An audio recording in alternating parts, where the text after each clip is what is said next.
Ladies and gentlemen, welcome to the #1 professional wrestling radio show in Las Vegas. This is the Mark Hoke Show. The Mark Hoke Show. Going bell to bell with the best in professional wrestling news, entertainment, and lots of Sin City surprises from inside the squared circle. Now, let's get to all the exciting pro wrestling action and bring on the host. Here is Mark Hoke. Good morning, Las Vegas. What's going on? It's the best in pro wrestling news and entertainment on the Mark Hoke Show here on KDAWN 101.5 FM, the talk of Las Vegas. Also on that Odyssey app, AUDACY. Download it now, and your ancestors will praise you. And, of course, we're also streaming on YouTube, X, and Facebook. Just look up the Mark Hoke Show, and you can get in our chat, say hi to all these great guests we've got on today. We have a loaded show. That's right, I wasn't going to let anybody down today. Just some terrific people are going to be on the show with us today. Hour number 2, we're going to be hearing from CBSSports.com writer Shakiel Mahjouri. That's going to be a lot of fun. Of course, he does some terrific writing on there and also covers all the premium live events on CBSSports.com, so we'll get to talk to him. Hour 1, I'm going to start bringing these guys in right now. Let's do first our good friend from adfreeshows.com, Josh Rosenbaum. Coach Rosey's back. What's up, brother? Oh, fortunate. Coach, don't have any sound from you. I'm sorry. We'll have to see if we can get that squared up. He'll take care of that. But Coach Rosey is in the house, so as soon as we get his sound, we'll get him in there. And also joining us today is one of my favorite guys in pro wrestling. I dig this dude so much. I really do. And he's got a smoking wife, too, that he likes to show off on X. Smart man pins her at the top. That's what I do. Brad Gilmore from Reality of Wrestling and the Hall of Fame podcast. What's up, Brad? Hey, what's going on, Mark? I appreciate the invite. As always, happy Sunday to you, man. Always glad to talk to you. Yeah, absolutely. Very happy to have you with us. We'll see if we got Coach Rosey squared up there. Coach, we got you? 1, 2. There we go. So. All right, now we got him. All right, great. So we have a lot to go through today. But the first thing that I did want to lead off with was a story that has hit the Vegas wrestling scene pretty hard. As if you did not hear, Chris Bay, who was, of course, multiple-time tag team champion and X Division champion in TNA, trained here at Future Stars of Wrestling, had an accident in the ring in the main event at Bound for Glory. From what I understand at this point, he did suffer a broken neck, lower cervical vertebrae, and his lower extremities are not moving as far as we know. So there has been a GoFundMe set up for Chris, and there's been all sorts of different things happening to help Chris. But there is a GoFundMe. If you go to GoFundMe.com and hit Chris Bay Recovery Funds, they've raised about $87,000 so far to help Chris out. It's going to be a long road to recovery for Chris, and we get more details, we'll let you know. And at some point, I didn't want to bug Chris while he's going through all this. So we want to wish Chris Bay all the best, guys. But, yeah, what a sad story that was. That's terrible. That's tough. Obviously, when guys and girls are in the ring, they do everything they can to protect one another and be as safe as possible and make the next town. And unfortunately, sometimes things happen in the ring that you're not expecting to happen, obviously. And so I hope that he gets the speediest of recovery and come back as fast as he can, but as slow as he must. Yeah, absolutely. Coach, I mean, this is a really sad story, but for a guy who was on his way to some big things for sure, no doubt about that. Yeah, you're in Vegas, I'm in Phoenix. He would come down every weekend and fight for Peter Avalon's championship wrestling from Arizona in the Nile Theater. So I got to watch him cut his teeth. His girlfriend is an Arizona native, so there's a lot of people in Arizona that love Chris Bay and that want to see him recover. the tragedies that happen in our sport, they come and go, but the heart of wrestling fans and our community will make sure that from here to eternity, Chris Bay will be taken care of. Yeah. I know that about our wrestling community. Well, and one thing that I know about Chris too is that he's going to fight his way back, and I know he's staying in Detroit at this point doing rehabilitation. So we'll try and give you more information about what's happening with Chris as time goes by, but very serious situation. So guys, take care of Chris if you can. If you got $10 or whatever, hop on the website real quick on that GoFundMe and help him out. Adam Copeland stepped up. He was the big donator so far. Talk about a guy who knows about neck injuries. Put up $10,000 to help out among many other people in the wrestling community. So if you can, do what you must, and we would certainly appreciate your support to Chris Bay. So just wanted to lead off with that. Everybody, I hate to start on a downer, but this is a guy who gave a lot of blood, sweat, and tears to Las Vegas wrestling fans over the years. And, even though he's been doing some great things, he still kept coming back here and wrestling. So, give Chris some love back, because he certainly did give it to you. All right. Well, let's get into some other topics and lighten this up a little bit. And one of the main reasons we're very excited to have Brad on board is this new WWE ID program. If you didn't hear about this is I don't want to read through the whole press release from WWE, but they have given various independent promotions an official WWE identification with the goal of providing new trainees, existing talents at these select institutions with enhanced developmental opportunities. Reality of Wrestling out of Houston is one of them, along with Cody Rhodes' Nightmare Factory in Atlanta, Seth Rollins' Black and Brave Academy in Davenport, Iowa, Elite Pro Wrestling Training Center in Concord, New Hampshire, and the Knox Pro Academy in L.A. So they're the first ones to get this designation. Before we dive too deep into it, Brad, I'm sure this was cooking for a while. Tell us a little bit about your side of this program. Obviously all of us here in Houston at Reality Wrestling are really excited to be officially a part of the WWE family. As you know, helmed by Booker T. School was opened up in 2005. We've been a force ever since here in the Texas scene. YouTube channel with 800,000 people, and had some recent success with graduates right now. I think our chief one would be people like the Usos who came through the school. Obviously, Jacob Fatu. We have Zilla Fatu currently. Roxanne Perez, Brian Keith, who's with AEW, several stars that you might know currently. And, Booker's, I think his initial goal was to always be something like this. Since I first stepped foot in reality wrestling, the idea was, hey, we want to be the AAA of pro wrestling. We want to be the last step you come through before you go to the main show, before you go to the WWE or AEW. In this case, WWE is really making us that AAA. They're making us that finishing school along with others. And we couldn't be more happy for it. And I know Booker and his wife, Sharmell, have been working on this for so long, as is all of us at Reality Wrestling. Yeah, it's a very interesting program. And I have heard, a lot of good things about this. That, they're going to be getting financial support and so on. There have been some people that aren't totally on board with this.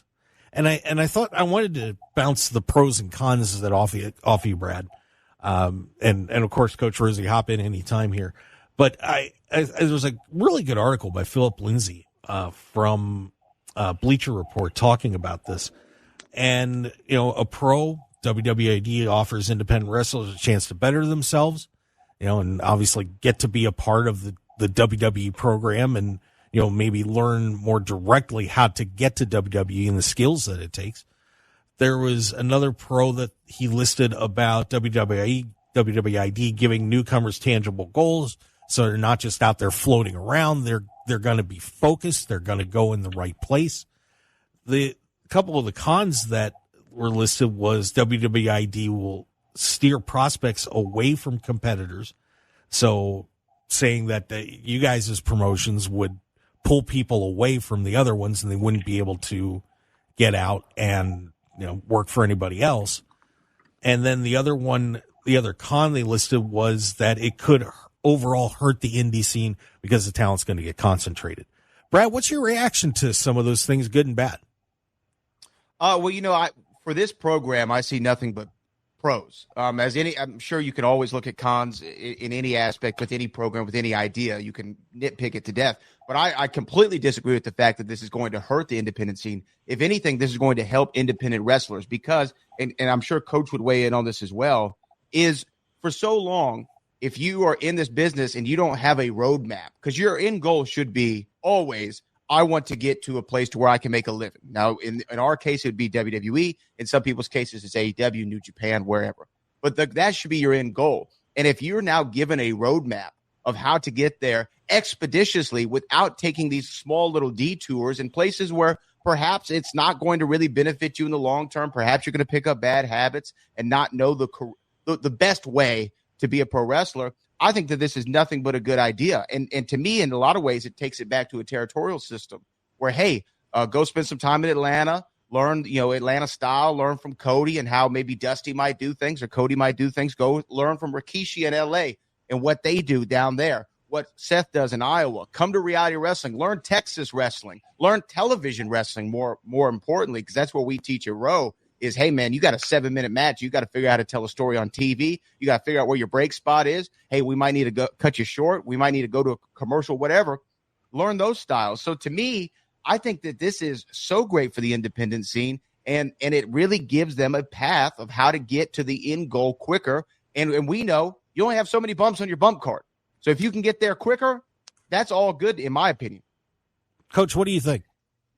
I have to agree. I mean, why not have the Performance Center training program all over the country? It is the premier training facility. It not only trains you in wrestling, it trains you in PR, it trains you how to use the mic. Why not empower more talent with those skills? I'm not against anyone trying to go to a training school, but why not train and become what you want to become in the WWE?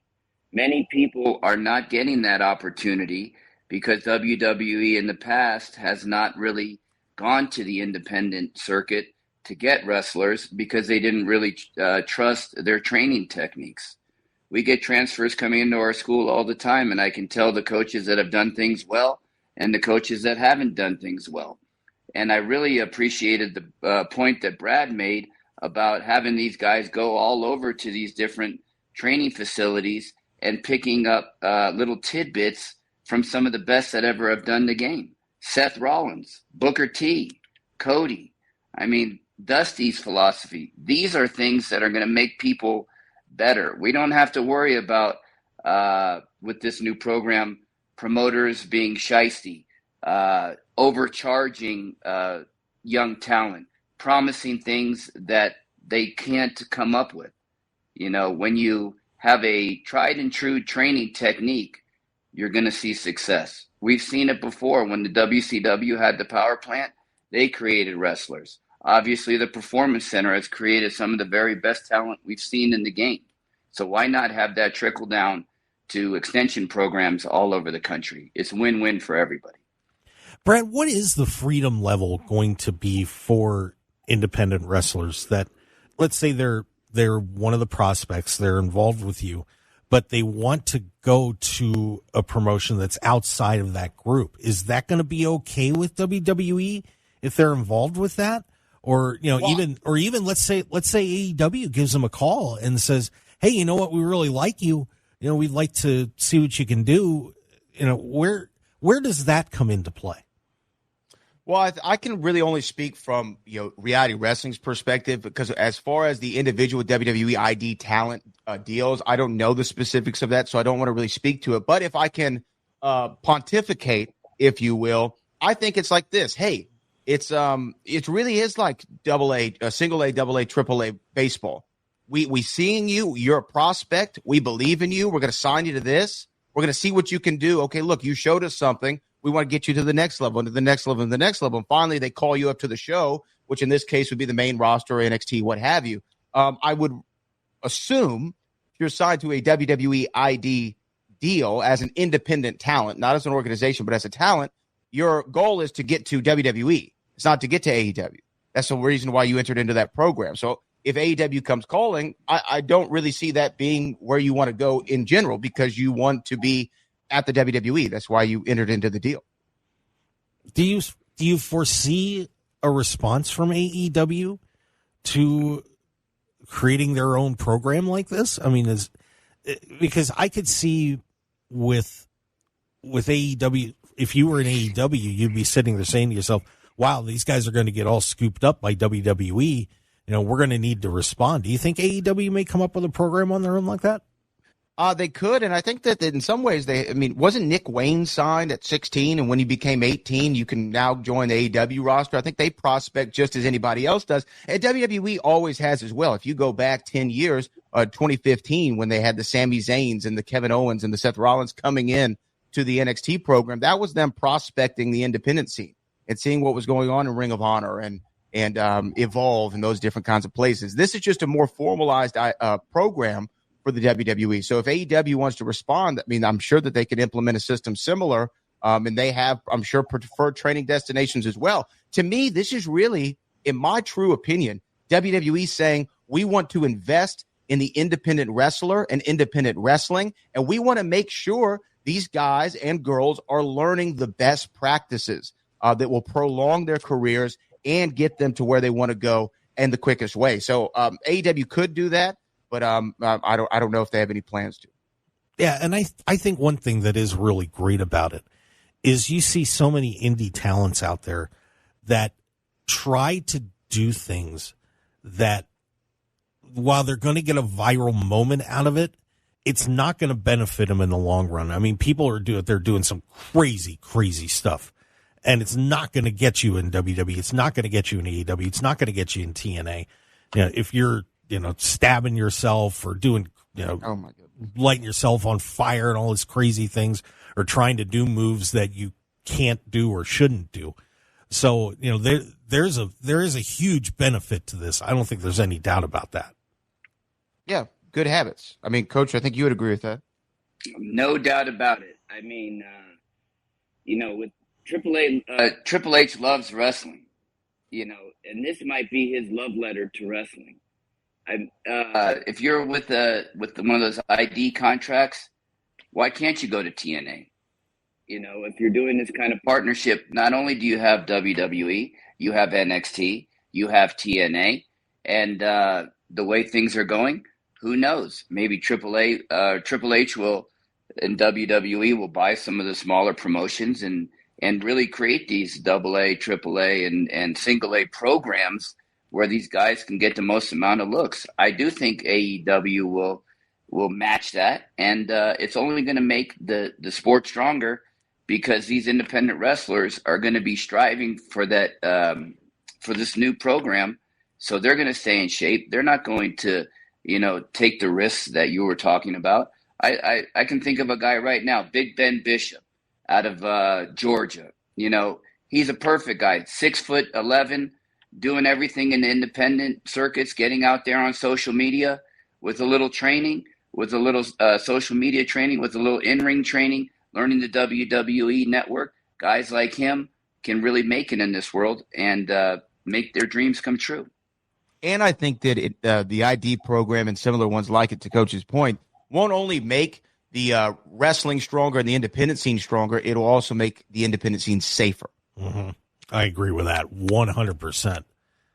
I really do. I mean, that's one thing that you just see too many people trying to do things that they shouldn't be doing. And, Brad, you said it. You got a bump card, man.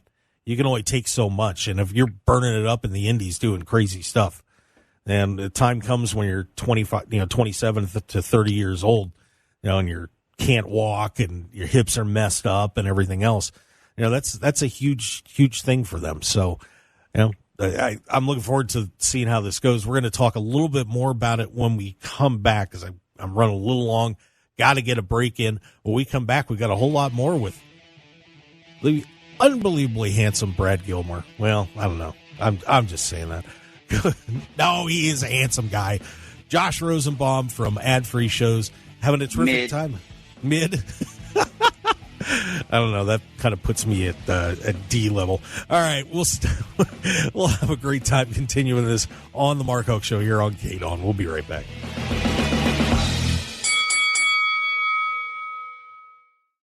.1015 FM KDAWN.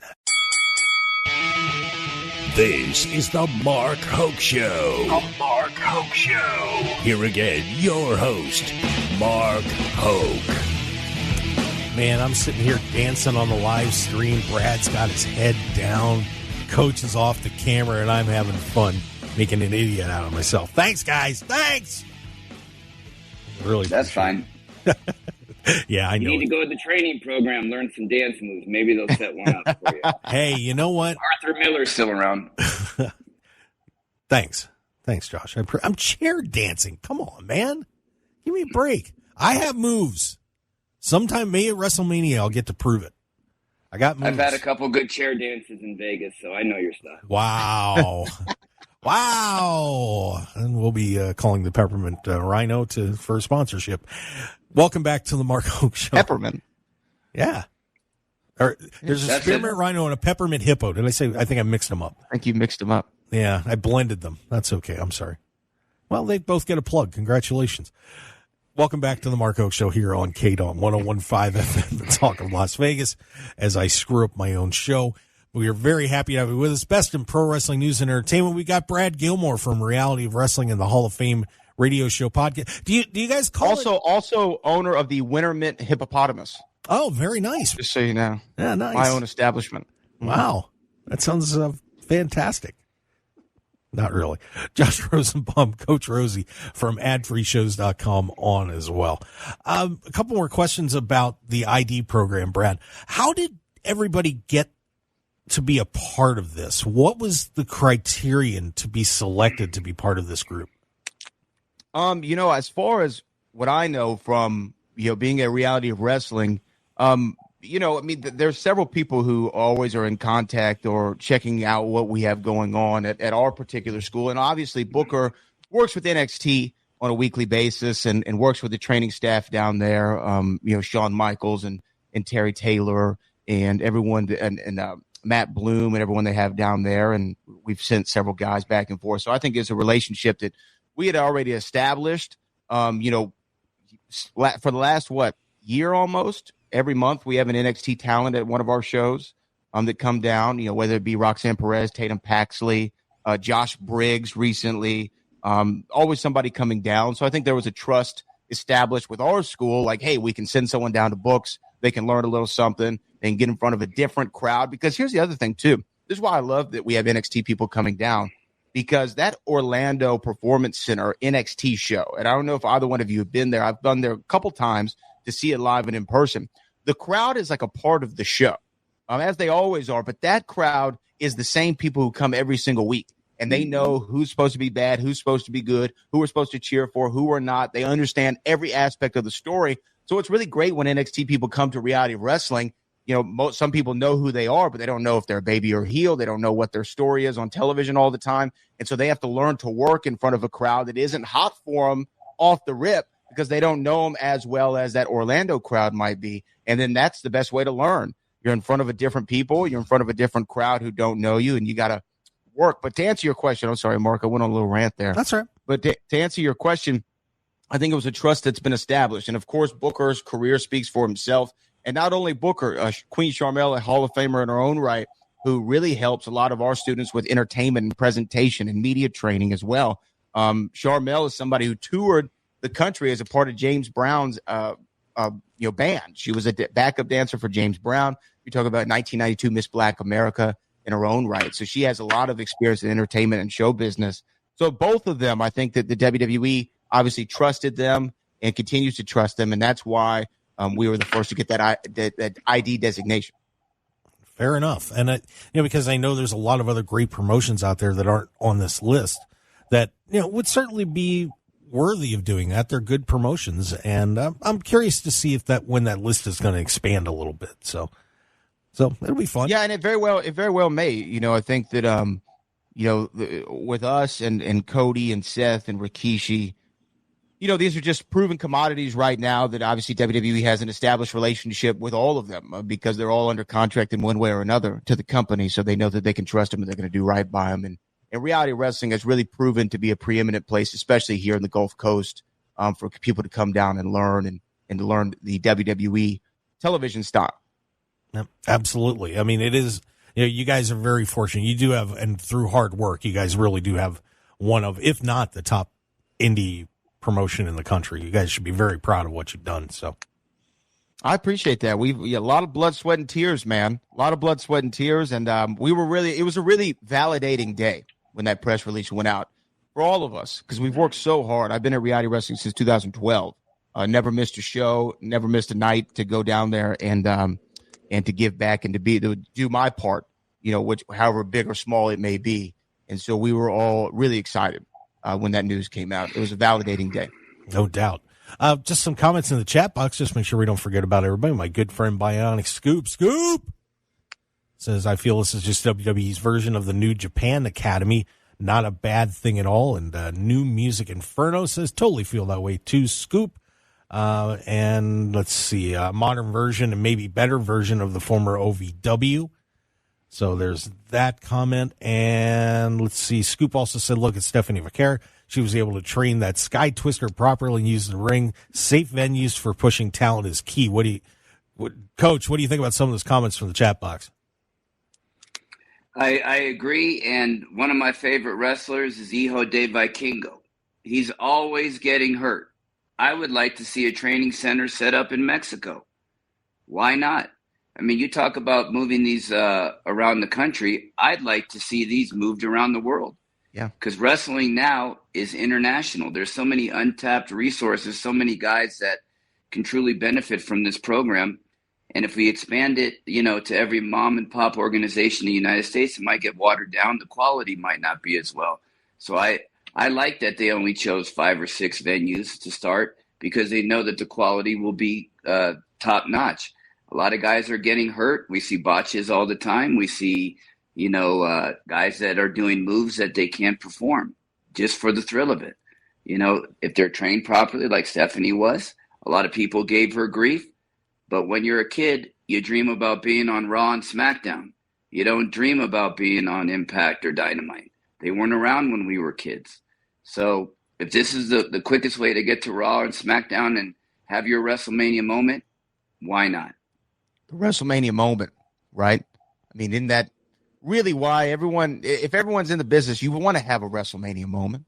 I mean, right? I feel like everyone wants that WrestleMania moment. I know Mark's going to have his. He's going to be in the Battle Royal, Andre the Giant Battle Royal at 41. It's in Vegas. You're going to be the hometown guy. You're going to have your WrestleMania moment, and that's what people want to get into the business for. But I really love the idea of making this international, because you see what the other side of TKO has done, the UFC. They have performance institutes all over the world, Mexico and Africa and in all kinds of places. And you can find talent, which is the only natural resource in this industry. In this business is talent. That's the only natural resource we have. And world round would be a great idea. And I think that this is that first step, Coach, to getting to that level of, hey, let's find something in Japan. Let's find something in China, India. Australia has a great wrestling scene. Obviously, the UK has been doing what it's been doing forever. Mexico, Latin America. There's so many places you can go and find quality talent or help foster quality talent. You bet. We're helping WWE out right now, giving them ideas. That's what we do here on the Mark Hoke Show. I have brilliant people on. Brilliant people. I wanted to get into talking about what happened at WWE Crown Jewel, but I'm going to use it as a teaser real quick because I want to get this break in since I ran long on the last one. So when we come back, we're going to talk about that, and we're going to talk about 3 faces that are no longer going to be with WWE. Interesting trifecta of releases from the organization. So we've got Brad Gilmore from Reality of Wrestling. You can follow him at Brad Gilmore. Coach Rosey from Ad Free Shows. He is Real Coach Rosey on X as well. So stick around, everybody. We've got a whole lot more on the Mark Hoke Show. We'll be right back.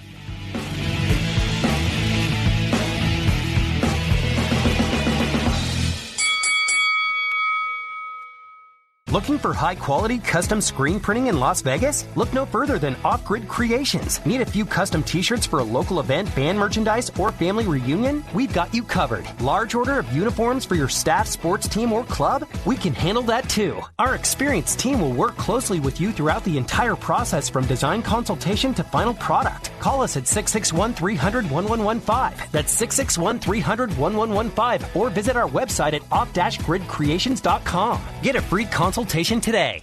101.5 FM KDAWN. You're listening to the #1 professional wrestling radio show in Vegas, The Mark Hoke Show. The Mark Hoke Show. Now, here again is Mark Hoke. Brad Gilmore was not paying attention. He missed all the fun as Coach Rosey and I are dancing away on the live stream. Brad, are you a dancer at all? You've got to be a dancer. You know what? What kind of dancing are we talking about? Well, what kind of dancing do you do? I mean, there's several styles. You need to be specific when you ask questions, Mark. Come on now, be more specific. Are you a ballroom dancer? Are you disco? No, are I'm you not. Ballet? Ballet. Yeah, classically trained. Seriously? I have the toes to show it. No, absolutely not. But you know what? I should have gone with it because it looked like you were believing me. Yeah, I probably would have. Why would I think you're lying to me, Brad? I mean, come on. It's a very strange thing to brag about. I never know. I know a lot of guys that did ballet training. So, no, I'm sure you do. Yeah, thanks, Brad. Hey, welcome back to the Mark Hoke Show here on KDAWN 101.5 FM, the talk of Las Vegas. I've got Brad Gilmore from Reality of Wrestling and the Hall of Fame podcast radio show. How do you say it now? Do you say Hall of Fame radio show since you guys are national big time, or what's the official title?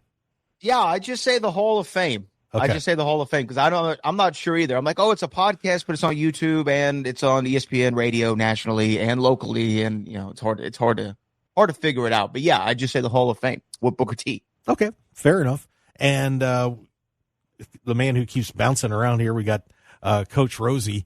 He's trying to keep you on your toes. He's trying to make sure you're paying attention. Yeah, it's like I'm only producing a radio broadcast and a live stream at the same time. No big deal. But Josh Rosenbaum on with us as well. Well, we had WWE Crown Jewel yesterday, guys. What'd you think, Brad? I had it on. It was not. I always like the early shows on a Saturday, especially if I don't have anything to do on the Saturday, which I didn't yesterday, which is a rarity for me. So I enjoyed having it on. I didn't think it was, the show of the century by any means. I think that there was some quality wrestling on it. I think the opening and closing matches were the ones that I enjoyed the most personally. But you know what? We have Crown Jewel champions, and they're going to walk around with Super Bowl rings and all kinds of great stuff. Coach, what'd you think? Just overall. And I think Coach is frozen, and we're going to get. He thought a lot about it. Yeah, he did. What I mean? He He's did. Still thinking about it. We'll give him a chance to get. What about you? What did you think, Mark? I mean, I thought that these shows are always they're interesting. I always feel like the Saudi shows happen in like an Elseworld. It's not like the normal continuity. I agree with that's a very good way to put it because you're a time machine guy. I get that.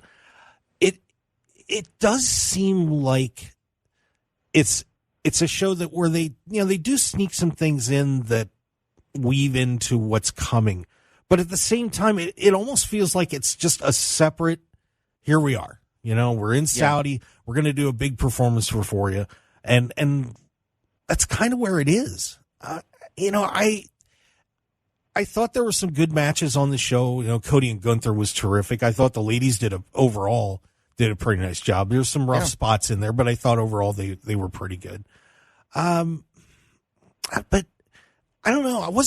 It seems like they're trying to do things at Crown Jewel to really make it stand out, but I don't know. I see like the championship and everything.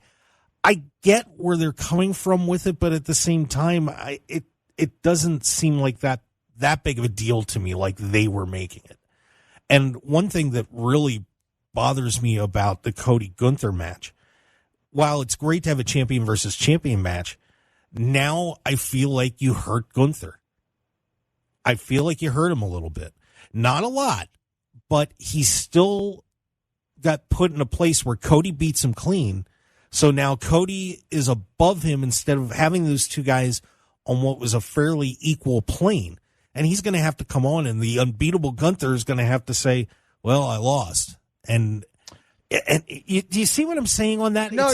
I get it. I do disagree slightly because of the finish. The way I actually thought the finish of the match was so smart because you have Gunther putting him in the sleeper. Looks like all's lost for Cody. Cody finds a way to roll back on it. And I think they even reference it's the Bret Hart Rowdy Piper finish where for the IC title. And it was just well done to where no one really looked bad because Gunther could have beat him. He had him beat, and Cody just found a way to shift his weight, and boom, we get the 3 count. Gunther gets right up. Someone had to win, right? I mean, someone had to win. And I agree with you. You kind of book yourself into a corner when you have a champion versus champion match, when somebody has to lose. It's never a great thing, especially with the way both of these champions have been built. Gunther, this is his second, pinfall loss in 2 years or something like that. So I definitely understand that you're booking yourself in a corner. I think they made the best of it and found a way where everyone still kind of wins, even in a loss. Coach, what did you think of that?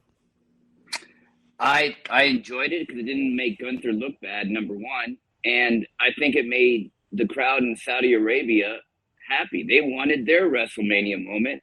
And when Cody Rhodes comes all the way across the ocean to win a title that's as big as the state of Texas and a ring like you're going to win the Super Bowl, you better put it on your best mouthpiece, and that's Cody Rhodes. I thought another great match was the women's 4-way tag team match. That was a hell of a match. They had that crowd in the palm of their hands, and they're not trained fans. They just watch TV, and they were right there with them. It was a WrestleMania quality card, and I would say it was one of the best crown jewels of any of the installments. Yeah, I would agree. It's crazy to think they've had, 7 crown jewels now, or 6 or 7? There's been quite a few. This deal's gone on longer than I realized. The first crown jewel main event was, of course, Taker and Kane versus DX. Oh, that's how right. could we forget? Oh, yeah. We tried to. You ever see the video of Shawn Michaels after that match? For people who don't remember, it didn't really go according to plan. And Shawn Michaels walks to the back afterward and goes, missed it by about that much. Oh.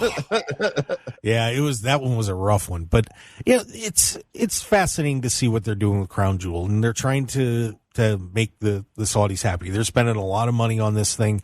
So I get it. And more than that, though, Mark, and not to cut you off, but more than that, Triple H is really, and the creative team is trying to make every pay-per-view special and mean something. Everything is meaning something. Even if you go to Bad Blood, having the Hell in a Cell match there, putting Elimination Chamber in, France or wherever it was this year, or internationally, putting Backlash internationally, Clash at the Castle, international shows, to where everything feels like a special event, not just where I remember one year there was 14 pay-per-views for WWE, 14, all stateside. And you couldn't really tell the difference between whatever it was, Roadblock versus whatever. I don't even remember the names of them. I think there was a Fatal 4-Way pay-per-view. There's all kinds of pay-per-views.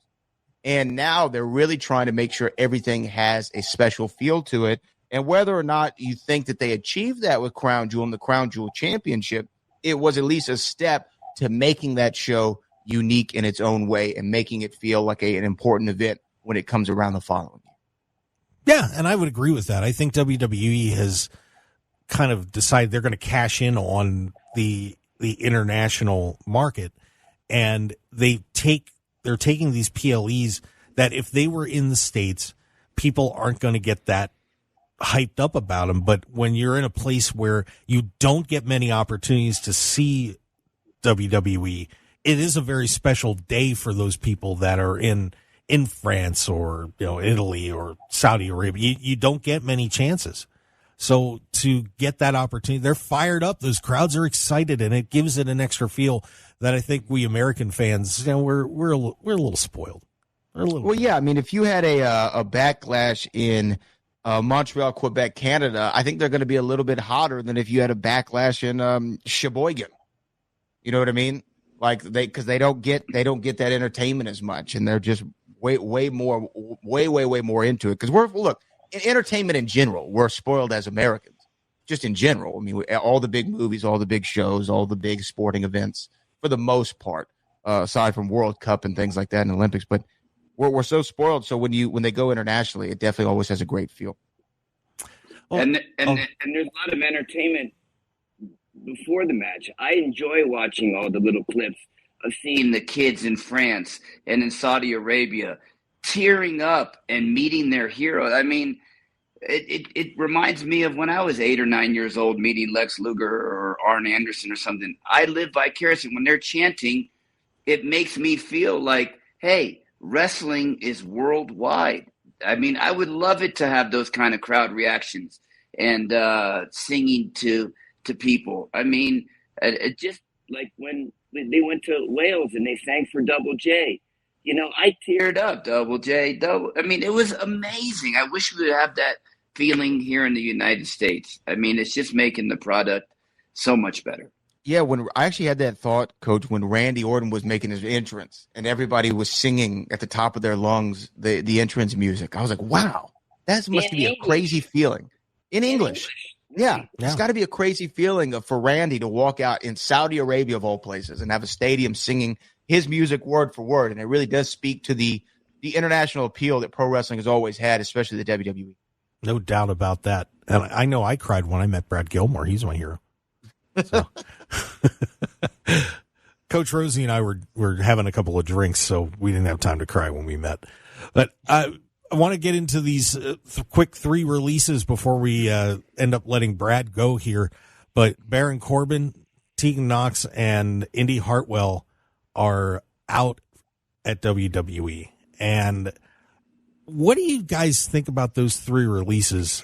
I think Baron Corbin definitely did not get what he deserved from WWE, but that's just me. Coach, let me ask you first, your thoughts on those 3 releases. Well, when it comes to cutting somebody, you know, there's a lot of things that we don't see in the locker room. You know, were they great talents? Yeah. I mean, Baron's going to be fine.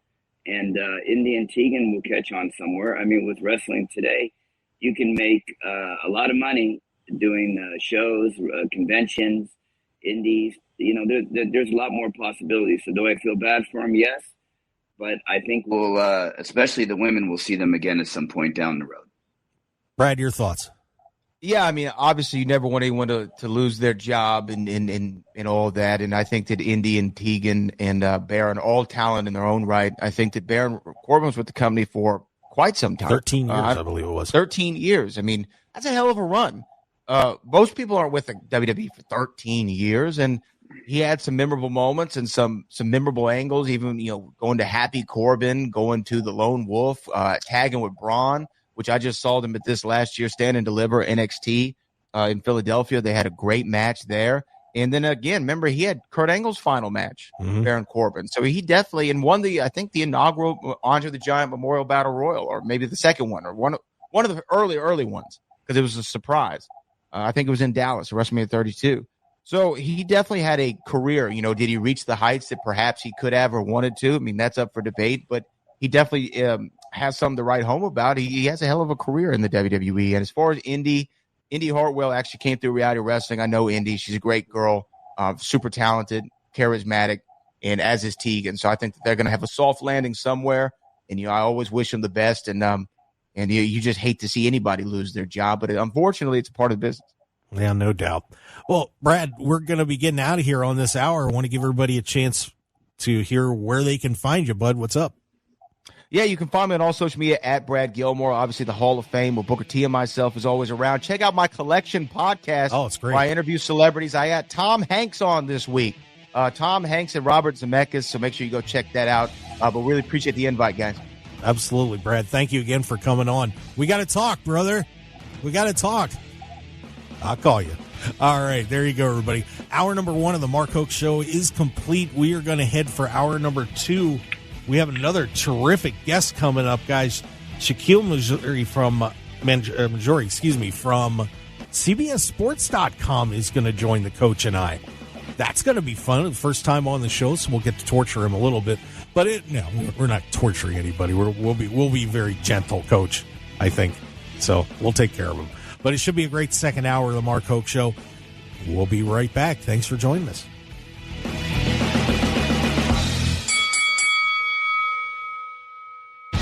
Want more of The Mark Hoke Show? Follow us on Twitter at Mark Hoke Show, like us on Facebook at The Mark Hoke Show, and visit markhokeshow.com to keep up with everything happening with the show. And remember to check out all of our archive shows on YouTube at The Mark Hoke Show and download our podcasts at markhokeshow.podbean.com and all your favorite podcast outlets. So join The Mark Hoke Show family today, and thanks for listening.